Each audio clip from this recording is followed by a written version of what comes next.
1 second, it's still coming up on my side. Not sure. Yes, it's on now. It's on now. Okay. Maybe I can put my video on. My network might not be very great. Can you see me, everybody? Hi. Hello, we can see your beautiful face. Yes. Hi. Okay, my name is Lynn Gitu, and I lead the work of the Canadian NGO Impact in Uganda. Impact has formerly been called Partnership Africa Canada and has done work in the Africa Great Lakes region for over 30 years. The Great Lakes region is not just the popular countries that you hear about, the DRC and the countries surrounding the DRC, but there are some other much less talked about countries like the Central African Republic, Angola, South Sudan, even the Sudan, even Zambia in the south.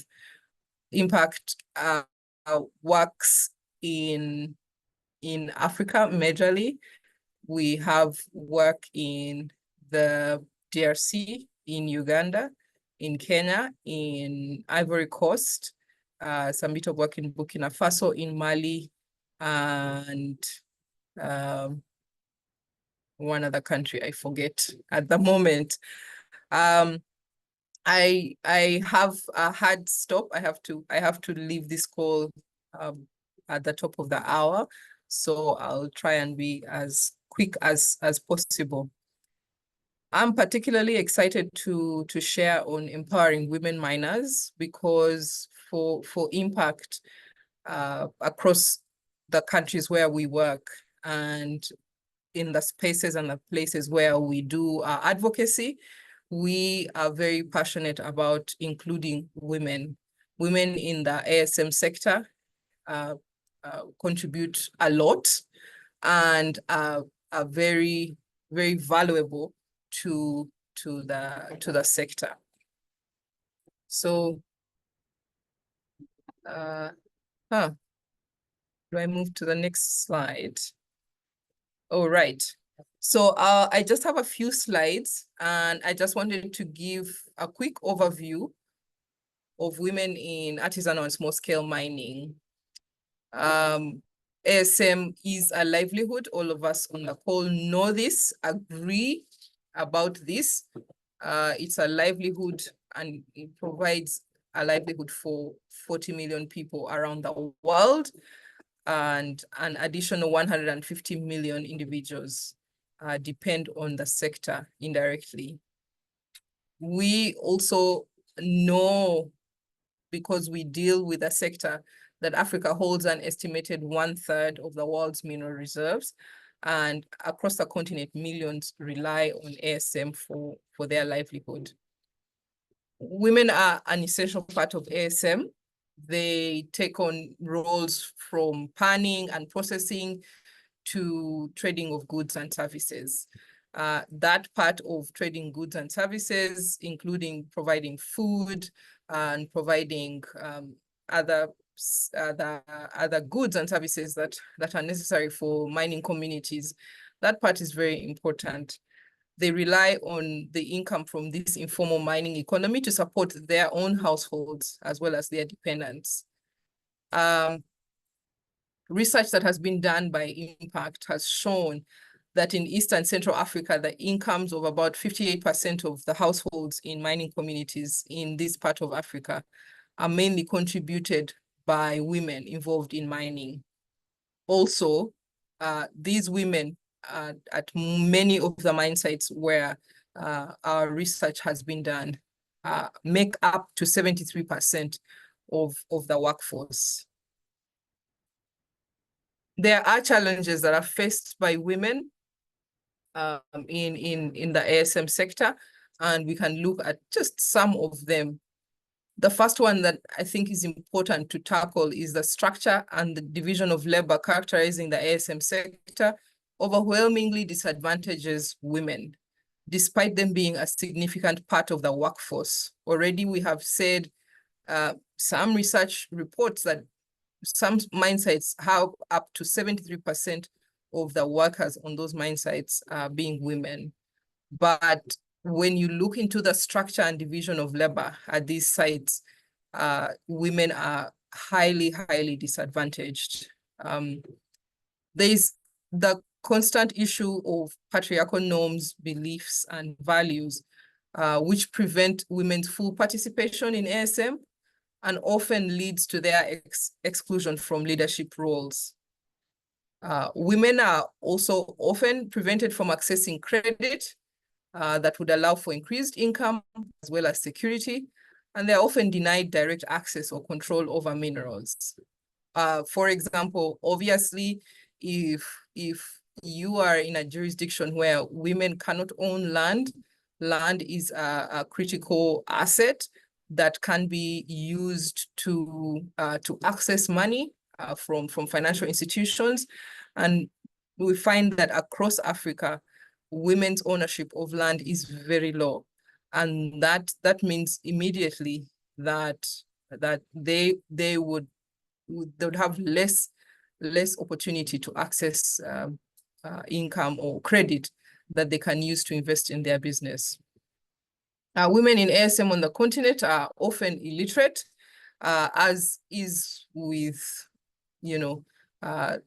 what we know about education outcomes across the continent.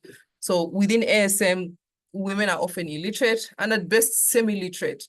And so when you think about mining as a technical field, their further access to technical training and skills will become even lower if they cannot even read and write in any language, not even their local languages or native Même leur langue languages, locale, elles ne whatever peuvent you pas might call it. écrire, elles ne peuvent pas lire là-dedans. Specifically in the ASGM sector, that's the artisanal small-scale gold Spécifiquement dans mining les domaines sector, d'éléments pour women, l'industrie because of minière the roles they artisanale, tend to les take up in the femmes, processing of gold, à are often cause des faced rôles with qu'elles health prennent, des and petits safety risks arising from exposure to mercury. Mercury is a toxic chemical that is harmful to human health and the environment.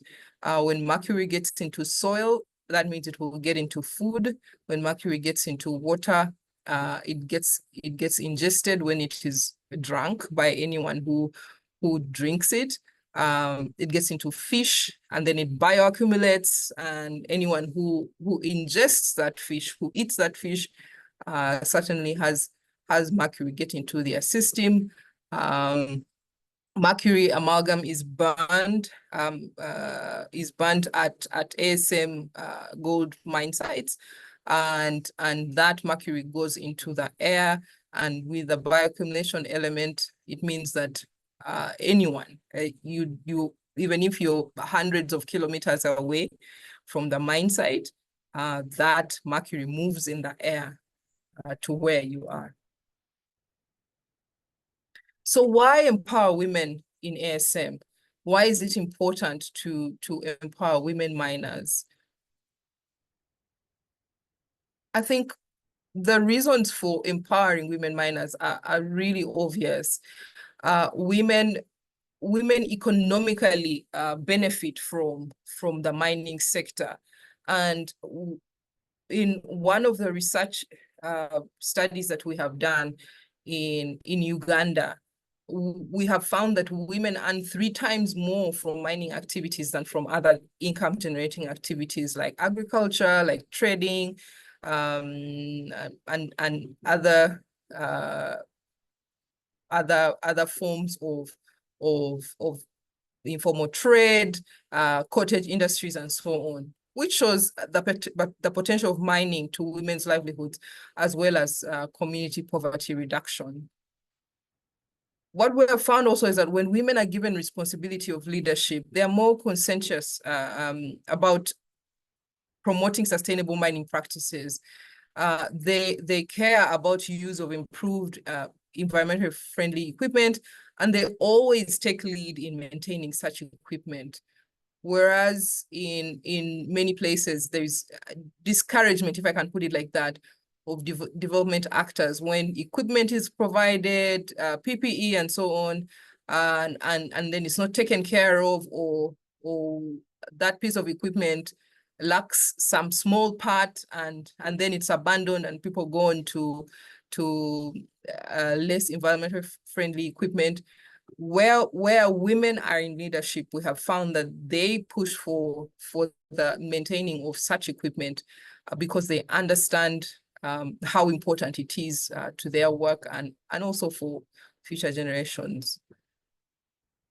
Also, when women are empowered, they can actively participate in community dialogue and decision-making processes. They ensure that local concerns regarding environmental protection are addressed and implemented. Again, it's the nurturing nature of women to make sure that the environment is protected. When they do know better, they always do better. That is what we have seen. We have a number of case studies in Uganda, in the DRC, in Ivory Coast. Another reason for involving women or empowering them to participate in ASM is because enabling women to participate more fully in the mining economy can improve community welfare by leading to a more diversified income stream for communities, reducing over-reliance on solely mining activities, and promoting sustainable livelihood strategies. Already I said earlier that some of our research has shown that women can earn up to 3 times more from the mining sector when they meaningfully participate. What we've seen as well is that when they earn money from the mining sector, they plow it back into the agriculture sector and on and on. And when they receive money from the agriculture sector, again, they plow it into the mining sector, and the cycle continues. And that really supports improvement of community welfare. Women who are often responsible for managing household needs and local food production are more likely to identify and raise concerns about environmental degradation caused by mining activities, pushing for mitigation strategies. We've seen that as well. I have a particular case study in Uganda where when women, a group of women miners began to understand the danger of mercury to health and the environment, and how it is that mercury gets into the water systems, gets into the soil, and how possible it would be that when you have a borehole that is close to a mining area, a gold mining area, the likelihood is that that water is easily contaminated with mercury over time. So there is a borehole in this particular mining site where these women were organized together and had opportunity for training and awareness raising around mercury. And when they sat and thought about it, they thought to themselves, there is this borehole that is at this mine site, and the likelihood that it has been contaminated with mercury is very high. But we pick up our water for household use from this same borehole.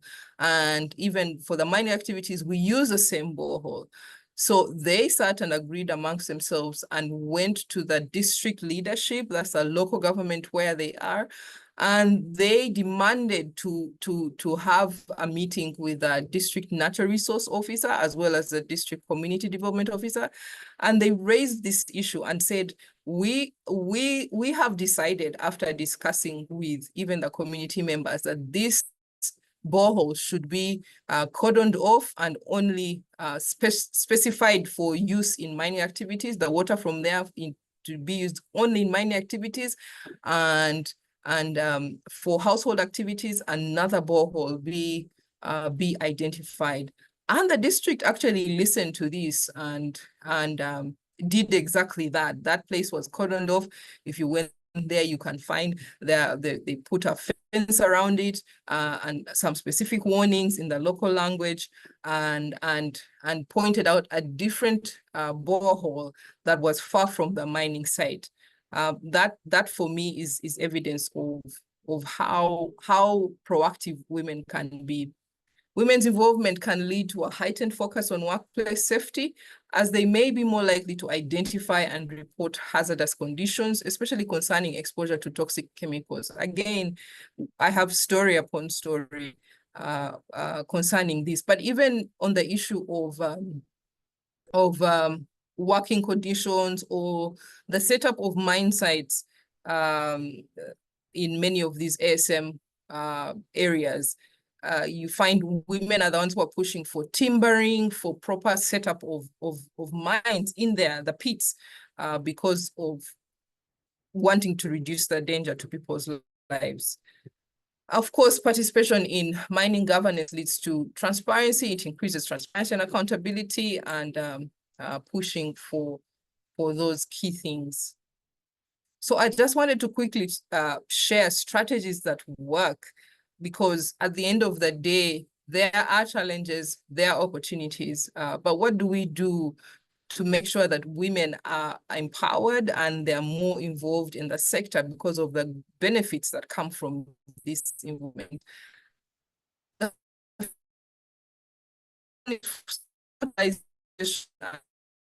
personalization of women cooperative in the world for women miners.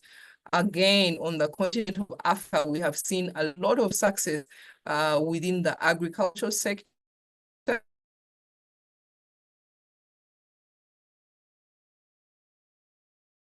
Is value in working together, but especially when women come together just as women. We have seen in some areas in Uganda, we've seen women miners coming together, women gold miners, and beginning to save gold, imagine, so that they're able to sell bigger amount of gold and get more money when they're able to sell a kilogram and above, instead of selling point this, point that, 1 gram, and so on.